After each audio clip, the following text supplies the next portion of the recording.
banyak hal yang kuperlihatkan dan lumayan cuci mata lah ya, lihat gambar-gambar yang kukumpulin yang selama ini di Turki. Sekarang kita masuk ke tips kuliah di Turki seperti apa. Di sini aku membagi dua, ada pre-preparation dan real preparation-nya seperti apa. Pre-preparation ini untuk kalau misalnya belum masuk waktu mendaftarnya. Jadi yang pertama adalah teman-teman persiapkan akademiknya. Untuk yang mau mendaftar S2, persiapkan IPK-nya. Karena itu ada minimal IPK. Terus untuk yang mau daftar S1, yang sekarang lagi SMA, persiapkan nilai rapornya. Karena itu juga ada minimalnya, ada standar yang ditetapkan. Terus selain akademik, itu sebaiknya diimbangi juga teman-teman dengan non-akademik. Kayak misal ikut webinar seperti ini, atau bisa ikut, misal jadi kepanitiaan gitu kan, kepanitiaan organisasi kan akademiknya. Untuk yang mau mendaftar S2, persiapkan IPK-nya. Karena itu ada minimal IPK. Terus untuk yang mendaftar S1, yang sekarang lagi SMA, persiapkan nilai rapornya. Karena itu juga ada minimalnya, ada standar yang ditetapkan. Suaraku ini tadi agak ada gemanya. Nah, oke, lanjut. Udah tadi persiapan non-akademik, atau misalnya teman-teman bisa ikut volunteer. Teman-teman bisa ikut volunteer, ikut lomba karya ilmiah, apapun itu yang merupakan passionnya teman-teman. Karena untuk ITB sendiri, mereka nggak hanya melihat dari akademik, tapi juga non-akademik. Gitu. Terus kita selain itu persiapkan juga English skill. Karena walaupun di sini pakai bahasa Turki, untuk awal alhamdulillah lah kalau misalnya teman-teman tahu bahasa Turkinya kan.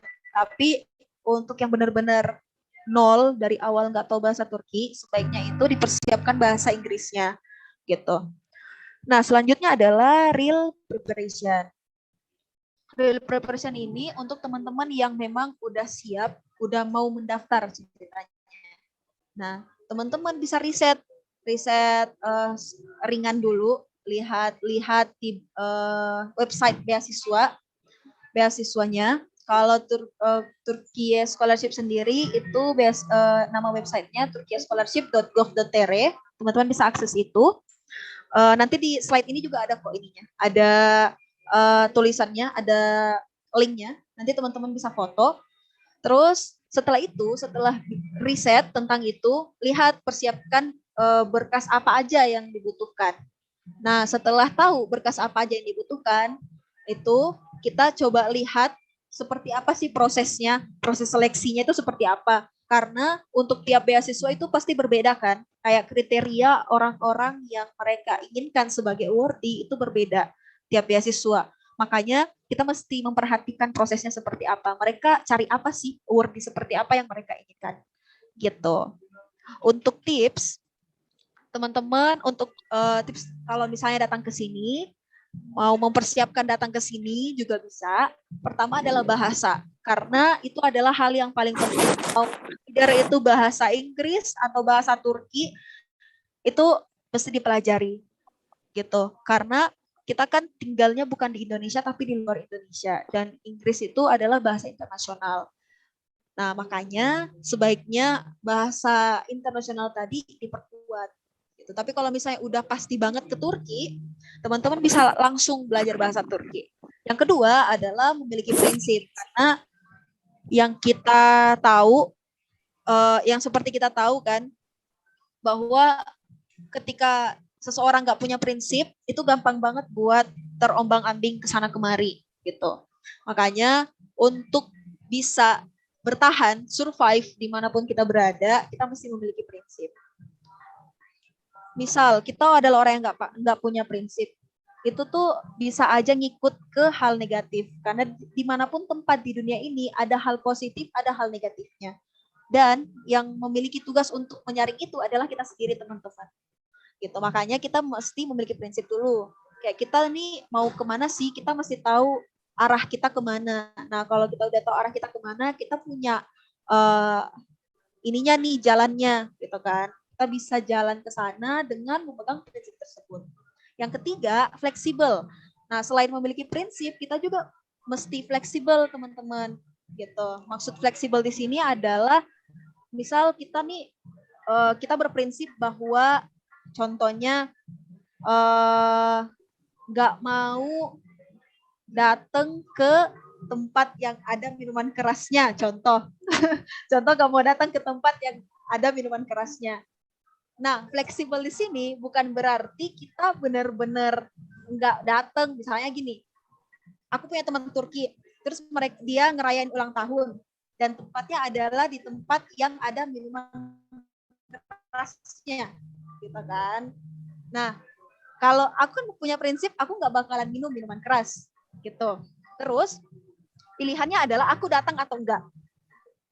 Kalau misalnya aku punya prinsip, berarti kan kayak udahlah nggak usah gitu kan, nggak usah. Tapi di sisi lain kita mesti fleksibel juga, dalam artian kita datang tapi nggak minum gitu loh. Kan kita bisa bilang baik-baik ke teman kita bahwa saya tuh nggak minum gitu. Dan orang di sini tuh sejauh yang aku tahu mereka bakalan ngerti. Kalau misalnya kita tanya ini ada alkoholnya enggak gitu, enggak ada gitu, atau misalnya kalau ada dia beneran bilang enggak ada gitu maksudnya. Jadi kita punya prinsip tapi disampaikan dengan baik ke orang. Nah, yang keempat itu adalah komitmen. Kalau bahasa ininya tuh istiqomah gitu. Kalau misalnya kita punya sesuatu yang baik dalam diri kita, ya kita komit bahwa ini loh yang harus kulakukan, ini yang harus aku pertahankan gitu. Kalau memang itu adalah suatu kebenaran, pegang aja gitu, jangan mudah berubah.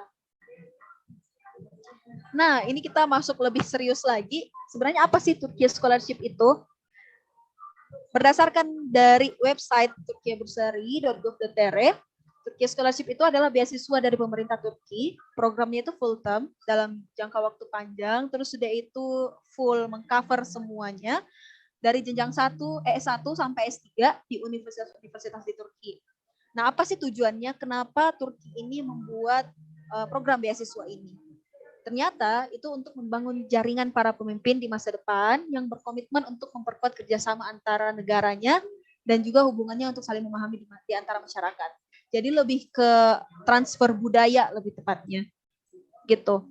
Dan juga untuk mencetak, kalau berdasarkan dari website ini, untuk mencetak para pemimpin-pemimpin di masa depan gitu kan. Nah, apa sih keunggulan dari Turkiye Scholarship? Pertama, yang paling pertama, yang seperti aku bilang kan, kenapa sih Turkiye Scholarship makin kesini makin banyak peminat? Ternyata karena itu nggak mewajibkan TOEFL atau IELTS. Kecuali itu diwajibkan oleh universitas yang teman-teman pilih. Gitu. Biasanya yang mewajibkan itu adalah yang program Inggris. Tapi kalau misalnya programnya Turkish, itu tidak mewajibkan TOEFL atau IELTS. Yang kedua, itu adalah ada penempatan di universitasnya langsung. Jadi kita nggak butuh LOA atau Letter of Acceptance. Jadi kita nggak butuh kayak kita yang apply ke universitasnya, itu langsung diapplykan otomatis oleh sistemnya Turkiye Scholarship. Gitu. Jadi kita benar-benar cuma daftar beasiswanya, lalu nunggu pengumuman bahwa kita masuk di universitas yang mana. Seperti itu. Nah, apa sih kriteria aplikasi untuk beasiswa ini? Jadi semua negara bisa ikut kecuali orang Turki, karena memang ini diperuntukkan buat international student. Terus mohon diperhatikan juga soal umur, yang di sini yang kuperlihatkan minimum umurnya untuk S1 itu kurang dari 21 tahun, master kurang dari 30, dan doktora itu 35 tahun. Ini yang seperti tadi ku bilang, ada standar nilainya. Untuk standar nilai itu untuk masuk S1 itu minimal 70%, atau kalau misalnya nilai maksimal itu skala 100 itu minimal 70. Terus untuk postgraduate itu adalah untuk S2 S3 minimal 75% dari IPK. Untuk kesehatan, untuk jurusan-jurusan kesehatan itu 90%. Nah, gimana sih proses sampai bisa lulus? Sampai bisa lulus itu ada 4 proses secara keseluruhan. Walau sebenarnya yang kita rasain itu adalah kita cuman apply administrasi lalu wawancara. Tapi sebenarnya berdasarkan websitenya Turkiye Scholarship, langsung itu ada 4 proses. Pertama, preliminary assessment. Di sini maksudnya adalah administrasi. Jadi teman-teman perhatikan baik-baik kriteria aplikasinya seperti apa, terus pencapaian akademiknya cocokkah, sesuai standarkah, terus umur juga diperhatikan. Lalu segala sesuatu dokumen yang diwajibkan itu mohon untuk dilengkapi seperti administrasi pada umumnya. Jadi teman-teman lengkapi apa yang memang diwajibkan dilengkapi gitu. Nah, di sini yang biasanya bikin bingung itu adalah pemilihan jurusan gitu. Nah, untuk teman-teman yang masih bingung jurusannya seperti apa, saranku adalah sebenarnya apa sih yang teman-teman suka pertama, atau kedepannya itu teman-teman melihat diri teman-teman itu jadi apa gitu. Misal aku kedepannya aku melihat diriku menjadi seorang dosen gitu. Makanya aku mengambil S2 lagi gitu dengan jurusan yang sama karena aku ingin mendalami ilmu gitu contohnya. Terus yang kedua adalah shortlisting. Shortlisting ini lebih ke mereka mengevaluasi LOI. LOI itu letter of intent. Jadi isinya adalah pertanyaan-pertanyaan seputar kayak pengalaman teman-teman. Terus sudah itu kalau untuk S2, S3 di situ ada proposal penelitian seperti apa gitu. Nah, ini beberapa hal yang perlu teman-teman perhatikan. Karena bentuknya pertanyaan, jadi itu tuh sebaiknya jawabannya terkait satu sama lain. Kayak kita bisa make sure jawaban pertanyaan kedua di jawaban pertanyaan pertama misalnya, kayak gitu. Terus yang kedua, pemilihan diksi itu diksi dalam bahasa Inggris, karena kan kita kalau aku pribadi kemarin menulisnya pakai bahasa Inggris, itu bisa diperhatikan pemilihan diksinya seperti apa biar kelihatan ini kesannya tuh berbobot gitu kan. Karena kan kita meng-apply untuk akademik. Terus yang ketiga adalah menjawab pertanyaan sesuai dengan petunjuk. Nah, mudahnya adalah karena di letter of intent itu tuh udah ada petunjuk bahwa ini pertanyaan ini kita minta jawabannya seperti ini gitu. Jadi bisalah teman-teman menyesuaikan. Terus yang keempat, sebaiknya menulis LOI itu dengan padat dan jelas. Terus yang kelima, yang biasanya sering terjadi adalah kayak terlalu membesar-besarkan. Dalam menulis LOI itu terlalu membesar-besarkan. Misalnya, saya melihat Turki adalah negara yang besar, adalah negara yang paling pantas untuk saya, paling cocok untuk saya menuntut ilmu. Kayak, iya betul, oke, tapi dasarnya apa misalnya? Dasarnya apa? Itu walaupun sebesar, kamu melihat itu sebesar itu, tapi benar-benar sesuai nggak dengan tujuan kamu, kayak gitu. Jadi jangan terlalu lebay juga dalam tulis LOI. Terus yang terakhir, dalam LOI itu benar-benar tergambar dengan jelas arah langkah teman-teman ke depannya seperti apa, tujuannya seperti apa, itu udah jelas gitu. Kayak ibarat diagram itu udah tersusun dengan baik dari A sampai Z. Lanjut ke interview. Nah, interview kalau misalnya udah administrasi nanti ada pengumuman interview. Interviewnya itu setahuku ada 2 tempat, bisa dipilih Jakarta atau Aceh. Gitu. Nah, untuk wawancara sendiri itu biasa 15 sampai 30 menit, tapi ini fleksibel tergantung dari interviewernya. Yang dilakukan pada saat wawancara itu kita perkenalan diri, terus dicek dokumennya, lalu nanti interviewer bertanya sama kita seputar LOI yang kita tulis tadi. Terus sudah itu terakhir kita bakalan dikasih kesempatan sama interviewer buat bertanya. Nah, tahap terakhir adalah evaluasi secara keseluruhan lagi dari tahap administrasi sampai interview. Itu bakalan dilihat lagi apakah kita cocok menjadi awardee dari mereka. Gitu. Oke, terakhir dari aku, buat teman-teman jangan lupa bermimpi setinggi langit, tapi ingat, usaha kita mesti segapai bumi. Maksudnya apa? Boleh kita bermimpi yang tinggi, tapi realistis gitu. Jangan sampai kita pengen ini itu A sampai Z, tapi nggak ada eksekusinya gitu. Atau mimpinya terlalu tinggi buat digapai gitu. Bukannya pesimis, tapi lebih ke realistis gitu kan. Dan terakhir kali, walaupun kita ya anggaplah itu misalnya Turki Scholarship nih, kayak kita anggap ini terlalu besar untukku. Ya nggak apa-apa, asalkan itu terukur dan realistis, sedikit demi sedikit kita pasti bisa mencapai itu. Gitu. Itu terakhir dari saya. Makasih banyak teman-teman. Tasyakur Ederim. Thank you so much. Makasih banyak Kak Nurul atas sharing-sharingnya.